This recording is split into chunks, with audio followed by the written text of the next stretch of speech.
आपने भी झंडोत्तोलन किया है, आपका क्या मैसेज है? देखिए, आज गणतंत्र दिवस में सबसे पहले मैं अपनी तरफ से, अपनी पार्टी लोक जनशक्ति पार्टी रामविलास की तरफ से समस्त देशवासियों को गणतंत्र दिवस की ढेर सारी बधाई, ढेर सारी शुभकामनाएं देता हूं।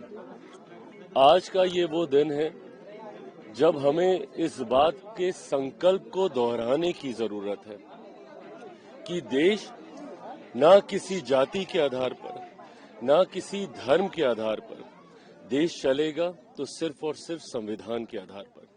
संविधान में लिखी हुई बातों का 100% पालन करने के लिए मेरी सरकार पूरी तरीके से प्रतिबद्ध है। जहां हमारे देश में अलग अलग जात पात धर्म मजहब के लोग हैं, उनकी भावनाओं का सम्मान करते हुए पुनः आज ये विश्वास मैं देशवासियों को दिलाना चाहता हूं और मैं चाहता हूं कि हम सब मिलकर इस बात का संकल्प लें कि संविधान सबसे ऊपर है। संविधान आज जब लागू किया गया, ऐसे में ये जिम्मेदारी हर एक देशवासी की बनती है कि संविधान में लिखी हुई बातों को सर्वोच्च स्थान देते हुए उसका अक्षरशः पालन करने का हम सब लोग संकल्प लें। एक बार फिर से देशवासियों को गणतंत्र दिवस की ढेर सारी शुभकामनाएं। चिराग जी, एक सवाल ये है कि कार्तिक चिदम्बरम कांग्रेस के सांसद हैं। सरकार ने, राष्ट्रपति ने 131 पद्म अवार्ड की घोषणा की है। वो कह रहे हैं कि अगर वन नेशन वन इलेक्शन लागू हो गया तो सरकार के लिए मुश्किल होगा पद्म अवार्ड का चयन, और चूंकि अभी चुनाव वाले राज्यों से आसानी से पिक हो जाते हैं। इस तरह की टिप्पणी की गई है, आप सहमत हैं इस बयान से? आप मुझे बताइए, आदरणीय स्वर्गीय शिबू सोरेन जी को भी दिया गया है। कौन से चुनाव हो रहे हैं वहां पे और कौन सी राजनीति है? दिक्कत यही है ना कांग्रेस की, और कौन से वो हमारे गठबंधन के हैं या कौन से हमारे साथ उन्होंने काम किया, पर उसके बावजूद, और यही खूबसूरती रही है हमारी सरकार की और यही सोच मेरे प्रधानमंत्री नरेंद्र मोदी जी की रही है कि पद्म अवार्ड को बिना किसी राजनीति में उलझाए हुए, व्यक्ति विशेष का समर्पण देश के प्रति देखते हुए हम लोगों ने पिछले 11 सालों में ये पद्म अवार्ड देने का हम लोगों ने काम किया पहले। और जो कांग्रेस बोल रही है, सबसे ज्यादा राजनीति तो इन्हीं के कार्यकाल में होती थी। दुनिया भर के रिकमेंडेशंस, दुनिया भर के लोगों से लिखवाया जाता था और जिसकी जितनी पहुंच उसको उतने ही ज्यादा पद्म अवार्ड।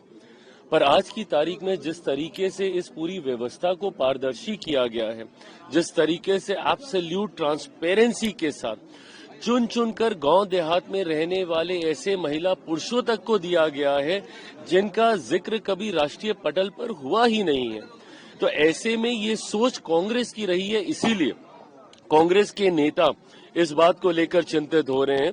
यकीन मानिए, पद्म अवार्ड को पूरी पारदर्शिता के साथ, बिना किसी राजनीति में उलझाए हुए, व्यक्ति विशेष के देश के प्रति समर्पण को देखते हुए दिए जा रहे हैं। तेजस्वी यादव को बिहार का माने आरजेडी का आरजेडी का वर्किंग प्रेसिडेंट बनाया गया है, इस पर आपका क्या मानना है? इसमें मेरा कोई वो नहीं, मैं उनको शुभकामनाएं देता हूं। ये जिम्मेदारी उनकी पार्टी की तरफ से, ये एब्सोल्युटली उनकी पार्टी का अपना इंटरनल मैटर है। पर ऐसा बहुत कम देखने को मिलता है कि अगर किसी के नेतृत्व में पार्टी का प्रदर्शन अच्छा नहीं रहे तो उससे सवाल जवाब किए जाते हैं, ना कि उन्हें बड़ी जिम्मेदारियां दी जाती हैं।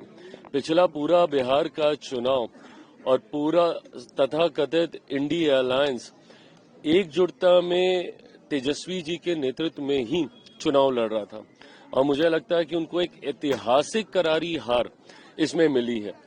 उनका दल भी ऑलमोस्ट ऑल टाइम लोस पे उनका प्रदर्शन रहा है। ऐसे में जब प्रश्न किए जाने थे, जब जवाबदेही तय की जानी थी, उनको और बड़ी जिम्मेदारी दे दी जाती है। बहरहाल, जैसा मैंने कहा कि उनकी पार्टी का अपना इंटरनल मैटर है, मैं ज्यादा कुछ नहीं कहूंगा, बट इस बात ने साबित तो कर दिया कि उनके पार्टी में जितने वरिष्ठ नेता हैं उनकी कोई पूछ नहीं है तो सिर्फ ये परिवार की पार्टी है। परिवार ने एक से लेकर दूसरे को दिया, पर तकलीफ इस बात की है कि कम से कम इसमें परिवार भी संतुष्ट रहता तो भी शायद सवाल कम खड़े होते। बट ना आप परिवार को इस फैसले से खुश रख पा रहे हैं, ना पार्टी को इस फैसले से खुश रख पा रहे हैं। तो ऐसे में बहरहाल ये राजद की अपनी चिंता है। मुझे लगता है कि आने वाले समय में जरूर मंथन होगा इसके ऊपर। सर एक और सवाल है सर कि पटना में गर्ल्स हॉस्टल का एक मामला आया है, आप सरकार में हैं, पुलिस प्रशासन के ऊपर विपक्ष परिजन लगातार गंभीर आरोप लगा रहे हैं, लीपापोती का आरोप लग रहा है कि पुलिस प्रशासन सबूत मिटा रहा है।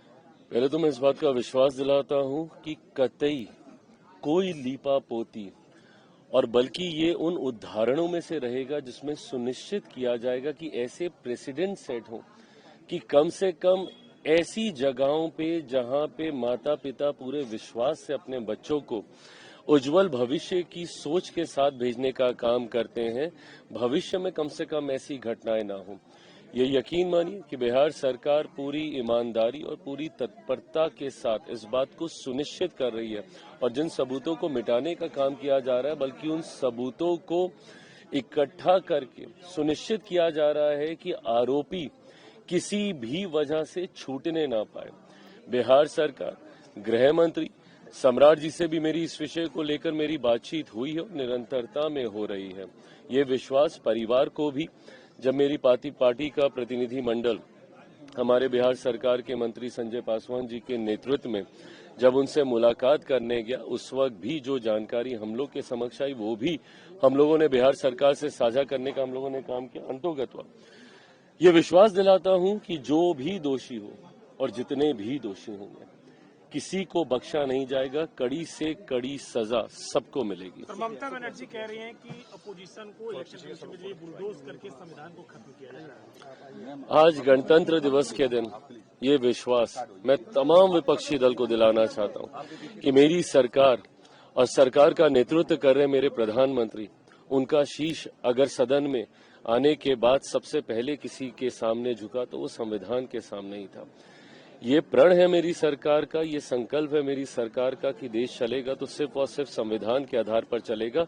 बट जो लोग स्वतः संविधान को नहीं मानते, संविधान की धाराओं के माध्यम से बनाई गई व्यवस्थाओं को नहीं मानते, ये वही ममता बनर्जी जी हैं जिन्होंने अपने पद की गरिमा को न रखते हुए जिस तरीके से जांच एजेंसी के सामने एक मुख्यमंत्री होने के बावजूद वो जाकर खड़ी हूं, जांच में जिस तरीके से, भाई अगर आपके पास कुछ छुपाने के लिए नहीं है तो डर किस बात का, बट जिस तरीके से एक मुख्यमंत्री जांच में गतिरोधक बनती हैं, खुद जाके खड़ी होती हैं, फाइलें खुद अपने हाथ से लेकर जाने का वहां से काम करती हैं, तो संविधान का पालन कौन नहीं कर रहा है? वो नहीं कर रही हैं कि हम लोग नहीं कर रहे हैं। ऐसे में बंगाल भी ये देख रहा है, बिहार ने भी देखा कि जंगल राज को कैसे नकारने का काम किया, बंगाल भी ये देख रहा है कि किस तरीके से उनके प्रदेश की मुख्यमंत्री उन्हीं के सर को झुकाने का काम कर रही है। आने वाले चुनाव में बंगाल की जनता इसका भी जवाब देने का काम करेगी। Thank you.